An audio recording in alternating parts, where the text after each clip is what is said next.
नमस्कार मित्रांनो, मी एक गरीब कुटुंबातून आलो होतो. त्यामुळे माझ्या आई-वडिलांच्या स्वप्नांची पूर्तता करण्यासाठी मी अभ्यासात खूप मेहनत केली, जेणेकरून चांगली नोकरी मिळवू शकेन आणि त्यांना ते सर्व सुखसोयी देऊ शकीन, ज्या त्यांना कधीच मिळाल्या नाहीत. नोकरीच्या शोधात मी दुसऱ्या शहरात आलो. काम मिळालं होतं, पण सर्वात मोठी अडचण होती भाड्याची खोली मिळवण्याची. त्या शहरात खोली मिळवणं माझ्यासाठी खूप अवघड झालं होतं. मी खूप निराश झालो होतो. तेव्हा एक गाडी माझ्या समोर येऊन थांबली आणि एक बाई तिच्यातून बाहेर आली.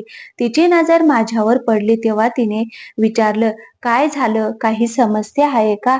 तेव्हा मी तिला सांगितलं की खोली शोधून थकलोय, मिळत नाही. तेव्हा ती मला म्हणाली, "तू खोलीचं किती भाडं देऊ शकतो?" मग मी तिला घर भाड्याचं सांगितलं. तेव्हा ती बोलू लागली की ठीक आहे, तू माझ्या घरी राहा. हे ऐकून मला खूप आनंद झाला. तिने मला गाडीत बसायला सांगितलं आणि बोलू लागली की चल खोली बघून घे. मी मनात विचार करत होतो की एवढ्या कमी भाड्यातही ती कशी तयार झाली. मला काहीच कळत नव्हतं. मला काहीतरी गडबड वाटत होती. पण मी मजबूर होतो. काही वेळानंतर जेव्हा मी तिच्या घरासमोर पोहोचलो तेव्हा थक्क झालो. घर खूपच सुंदर होतं आणि आत गेल्यावर माझी खोली बघितली.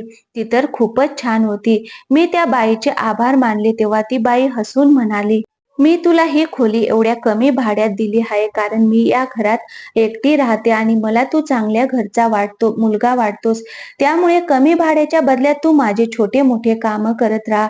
मी लगेचच आनंदाने होकार दिला आणि सांगितले की तुमचं जे काही काम असेल मला सांगा, मी आरामात करेन. तुम्ही त्याची काळजी करू नका. आता मी तिच्या घरी राहू लागलो आणि माझे दिवस आरामात जात होते. थोडे-थोडे पैसे मी माझ्या आई-वडिलांना देखील पाठवत होतो आणि घर मालकिणीचे छोटे-मोठे काम आरामात करत होतो. सर्व काही खूप चांगलं चाललं होतं.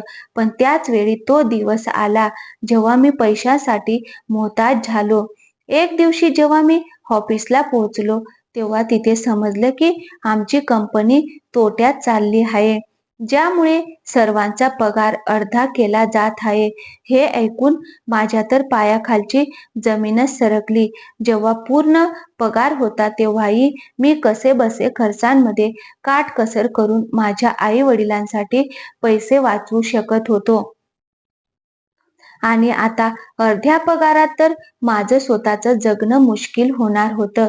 काय करावं काहीच समजत नव्हतं कारण बाजारात मंदी आली होती. त्यामुळे सगळ्या कंपन्यांचीच अशी स्थिती होती. मग मी विचार केला की दुसरीकडे जाण्यापेक्षा इथे चुपचाप काम करणं योग्य आहे. जेव्हा भाडं देण्याची वेळ आली, तेव्हा मी माझ्या घर मालकिणीला थोडा वेळ मागितला. मला वाटलं की मी कुठून तरी दुसरं काही काम करून पैसे कमवेन आणि मग भाडं देईन. पण हे सगळं करताना 4 महिने निघून गेले आणि मी एक पैसाही जास्त कमवू शकलो नाही. 5व्या महिन्यात जेव्हा भाडं देण्याची वेळ आली, तेव्हा माझ्या घर मालकिणीला माझ्यावर राग आला. ती म्हणाली, "एकतर मी तुला एवढ्या कमी भाड्यात खोली दिली आहे आणि वर तूच मला मूर्ख बनवतोस आणि माझ्या चांगुलपणाचा फायदा घेतोयस." मी त्यावेळी खूप दुःखी होतो. त्यामुळे माझ्या भावना आवरू शकलो नाही आणि त्यांच्या समोरच रडू लागलो. मी त्यांना सगळं काही सांगितलं. माझं बोलणं ऐकून त्या मला म्हणाल्या, "जर तुला काही दुसरं काम मिळत नसेल, तर तू माझ्यासाठी काम करशील का?" मी आश्चर्यचकित होऊन त्यांच्याकडे पाहिलं. काम या शब्दाचा अर्थ काय होता हे समजण्याचा मी प्रयत्न करत होतो. मग त्या म्हणाल्या, "इतक्या दिवसांमध्ये मी लक्षात घेतलं आहे की तू खूप लवकर कोणासोबतही मैत्री करतोस. तुझं बोलण्याची पद्धत खूपच चांगली आहे. म्हणूनच मी तुला सांगते की तू रोज एका माणसाचा माझ्यासाठी बंदोबस्त कर." त्यांच्या तोंडातून अशी गोष्ट ऐकून मी थक्क झालो. त्या मला म्हणाले, "मी तुला 2 दिवसांचा वेळ देते. 2 दिवसात तुझा निर्णय सांग, नाहीतर माझं 5 महिन्याचं भाडं दे. नाहीतर ही खोली रिकामी कर आणि तुझं सामान इथेच सोडून जा." आता माझी अवस्था खूपच बिकट झाली होती. मला काहीच सुचत नव्हतं की या 2 दिवसात 5 महिन्यांच्या भाड्याचा कसा काय बंदोबस्त करावा. मी अनेकदा हेच पाहिलं होतं की जे लोक चुकीचं काम करतात त्यांना देव खूप पैसा देतो आणि मी जो एक साधेपणाने जगत होतो आणि माझ्या आई वडिलांच्या सुखासाठी मेहनत करत होतो. माझ्यासोबतच असं का झालं? त्या दिवशी संध्याकाळी माझ्याकडे आईचा फोन आला. तिने सांगितलं की माझ्या बाबांची तब्येत सध्या बरी नाहीये आणि त्यांनी जवळच्या डॉक्टरांकडे दाखवलं आहे. औषधं खूप महाग आहेत, तर ते पुढच्या आठवड्यापर्यंत मनी ऑर्डर पाठवण्यास सांगत होते. हे ऐकून माझे तर भानच हरपले. आता मी ठरवलं की योग्य अयोग्य काहीही असो, मला फक्त पैसे कमवायचे आहेत. बाकी काहीही महत्वाचं नाही. मी लगेचच रात्री माझ्या घरमालकिणीकडे जाऊन सांगितले की मी तिचं काम करण्यास तयार आहे. माझं बोलणं ऐकून ती खूप आनंदी झाली आणि म्हणाली, ठीक आहे, मग उद्यापासूनच तू मला एक माणूस आणून दे, पण त्याला इथे घेऊन येऊ नकोस. मी तुला एक पत्ता देते, त्याला तिथेच घेऊन जा. मी म्हणालो, ठीक आहे. पहिल्या दिवशी मी एका माणसाशी मैत्री केली आणि त्याला माझ्या बोलण्यात गुंतवून घरमालकिणीच्या दिलेल्या पत्त्यावर घेऊन गेलो. त्या दिवशी माझी घरमालकीण खूपच सुंदर सजलेली होती. तो माणूस तिला पाहून खूपच खुश झाला. त्या माणसाचं घर मालकिणीला पाहून तोंडचं पाणी सुटलं. त्यानंतर मी त्याला घेऊन आत गेले आणि चुपचाप परत माझ्या खोलीवर आलो. आता मी ऑफिसचं काम संपवून रोज माझ्या घरमालकिणीसाठी एक माणसाचा बंदोबस्त करून तिच्या दिलेल्या पत्त्यावर पोहोचवायचो. एक दिवस जेव्हा मी मध्ये होतो तेव्हा माझ्या मित्राची तब्येत अचानक बिघडली. मग मी त्याला घेऊन रुग्णालयात पळालो. रुग्णालयात बसलेलो असताना मी माझ्या घरमालकिणीला तिथं पाहिलं. मी विचार केला की ती इथे कोणत्या कामासाठी आली असावी. मग मला वाटलं कदाचित तिला काही काम असावं. माझ्या मित्राला टायफॉइड झालं होतं आणि त्याच्या अनेक तपासण्या झाल्या. मग आम्ही औषध घेऊन त्याच्या खोलीवर परत आलो. संध्याकाळी जेव्हा मी माझ्या खोलीवर परतलो तेव्हा माझ्या घरमालकिणीने माझ्या हातात 20,000 ठेवले. एवढे पैसे एकत्र पाहून मी खूप आनंदी झालो. ती म्हणाली, तू खूपच चांगलं काम करत आहेस, पण आता तुला तुझं काम वाढवावं लागेल. मी विचारलं, तुमचं या बोलण्याचा काय अर्थ आहे? ती म्हणाली, आता तुला माझ्यासाठी दररोज अनेक माणसाचा बंदोबस्त करावा लागेल. तिचं हे बोलणं ऐकून मी चक्रावलो. मी म्हणालो, मी असं काही करू शकत नाही. तर ती म्हणाली, जर तू असं केलंस तर हे पैसे दुप्पट तिप्पट होतील. तिचं हे बोलणं ऐकून माझ्या मनात लोभ निर्माण झाला. मी विचार केला, जर मी असं केलं तर माझ्या आईवडिलांसाठी अनेक गोष्टी विकत घेऊ शकेन, ज्या मी आजपर्यंत त्यांना देऊ शकलो नाही. मी होकार दिला. आता मी तिच्यासाठी कधी 6 तर कधी 7 तर कधी 10 माणसांना एकत्र घेऊन जायचो. पण मी खूपच आश्चर्यचकित होतो की ती एका वेळी एवढ्या माणसांशी संबंध कसा ठेवू शकते. तिच्या शरीरात इतकी ताकद कशी आहे? आणि काही महिन्यानंतर माझा मित्र जेव्हा त्या टायफॉइडचं चेकअप पुन्हा करायला रुग्णालयात गेला तेव्हा मी त्याच्यासोबत गेलो. तिथं बसलेलो असताना मी पुन्हा एकदा माझ्या घर मालकिनीला त्या रुग्णालयात पाहिलं. मी हैराण होतो की ती इथे काय येते. आधी मी विचार केला की जाऊन पाहावं, पण तेवढ्यात माझा मित्र रिपोर्ट घेऊन आला आणि त्याने मला सोबत चालण्यास सांगितलं. मी त्याच्यासमोर काहीही दाखवू इच्छित नव्हतो, म्हणून चुपचाप त्याच्यासोबत परत आलो. घर मालकिनीसाठी काम करत असल्यामुळे आता माझा जीवन चांगलं चाललं होतं, कारण आता माझ्याकडे पैशांची कोणतीही कमतरता नव्हती. हे पाहून माझे मित्र म्हणू लागले की तुझ्या हाती काय खजिना लागला आहे. पगार तर तुला आमच्यासारखाच मिळतो, मग तू एवढी ऐशो आरामाची जीवनशैली कशी जगतोस? आधी तर मी खूप बहाणे केले, पण मग माझा एक मित्र माझ्या मागेच लागला आणि तो म्हणाला, तू नक्कीच काहीतरी लपवतो आहेस. मी तुझा जिगरी दोस्त आहे. तू मला नाही सांगणार का? बघ, मी सुद्धा खूप त्रासात आहे. मला सुद्धा पैशांची खूप गरज आहे, कारण माझ्या बहिणीचं लग्न होणार आहे, ज्यासाठी खूप साऱ्या पैशांची आवश्यकता आहे. त्याचं बोलणं ऐकून मी थोडा भावुक झालो. मला माहिती होतं की माझी घरमालकीण ज्याही पुरुषांना आपल्या इच्छेपोटी बोलावते त्यांना तीही पैसे देते. म्हणून मी माझ्या मित्राला सगळं काही सांगितलं आणि त्याला सांगितलं की जर तू हे सगळं करण्यास तयार असशील तर तू तुझीही चांगली कमाई होईल. माझं बोलणं ऐकून तो म्हणाला, "अरे असं होऊ शकते का? मी सुद्धा तुझ्यासारखाच तिच्यासाठी पुरुषांची व्यवस्था करू लागू." मग मी म्हणालो, "ठीक आहे, मी हे माझ्या घरमालकिनीला विचारतो."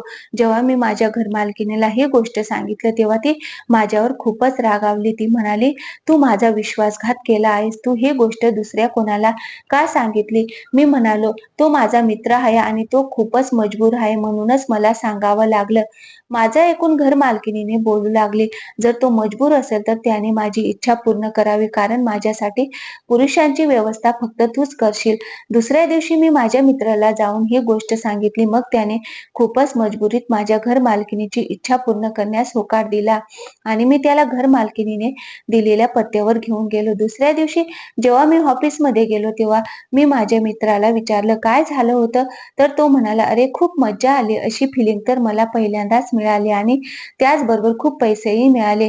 खरंच आता तर मी वारंवार जाईन." त्याच्या या बोलण्याने माझ्या मनात जिज्ञासा निर्माण झाली. मी विचार केला, एकदा मला हे सगळं बघायला पाहिजे. मग 1 आठवड्यानंतर जेव्हा माझा मित्र पुन्हा माझ्या घरमालकिणीसोबत गेला, तेव्हा मी हळूच त्यांच्या खोलीबाहेर लपलो आणि हळूच खिडकी उघडून आत पाहिलं. आतलं दृश्य पाहून मी आश्चर्यचकित झालो. माझी घरमालकीण एकाच वेळी 10 पुरुषांसोबत होती. ते सगळे पाहून माझ्या श्वासांचा वेग वाढला आणि घामही येऊ लागला. आता माझ्यातही इच्छांचे वादळ उठू लागले. खोलीत परतल्यानंतर माझ्या तरुणाईनेही वेग घेतला. मीही विचार करू लागलो की काश मला पण अशी संधी मिळावी. मी ठरवले की आता मी घरमालकिणीशी बोलणार की मला सुद्धा तिची सेवा करण्याची संधी द्यावी. पण काही आठवड्यात ऑफिसमध्ये इतकं काम वाढलं की माझ्यात तितकी शक्ती उरलीच नाही.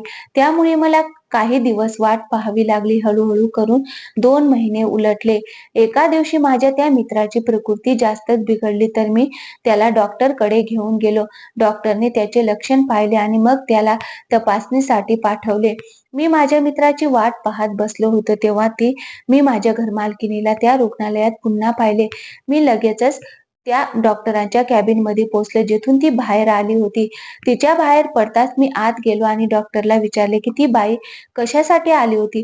डॉक्टरने सांगितले की तिचा इलाज करवत आहे. मी विचारले की तिला काय त्रास आहे. त्यानंतर डॉक्टरने जे काही सांगितलं ते ऐकून माझे भानच हरपले. मला वाटले जणू माझ्या पायाखालची जमीनच सरकली आहे.